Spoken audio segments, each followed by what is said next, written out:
Is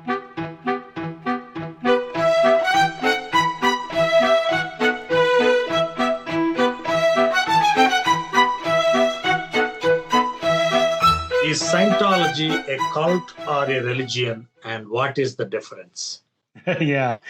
So again, I wrote about Scientology in the book because of a couple of op-eds I wrote for the LA Times. First, I do think it's a cult. If you sort of list the characteristics of what we mean by a cult, it fits most of those, although not all. It's kind of a diagnostic tool, sort of an adherence to one person who is flawless, who must be obeyed, the exploitation of members financially, sexually, and so forth, physically with abuse, the sort of secretive nature of their theological doctrines, that you have to pay to find out about, all these things. I mean, this would be like the Catholic Church saying, you don't get to find out about Jesus' resurrection until you've bought $200,000 of courses in Catholicism, and then we're going to tell you the big story at the end. It's like, that's crazy.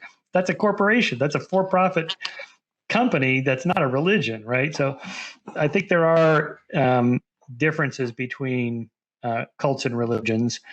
And a lot of scholars don't like the word cult because it's kind of pejorative. So, okay, call it something else, new religious movement, whatever.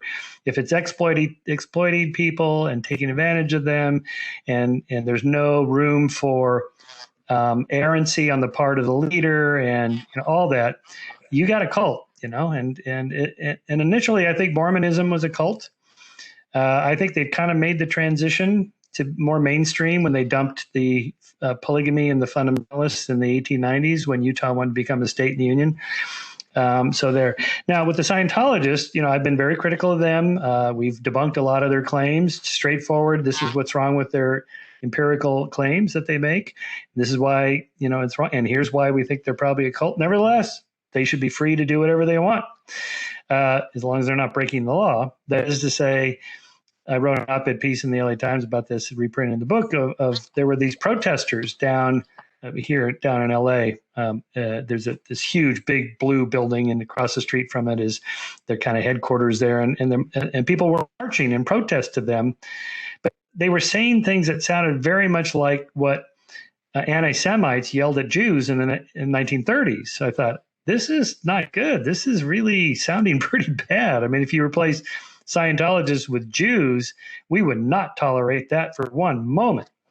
Nobody would embrace that. So I then argue that I think Scientology is unfairly picked on to that extent, because anyway, that's the case there.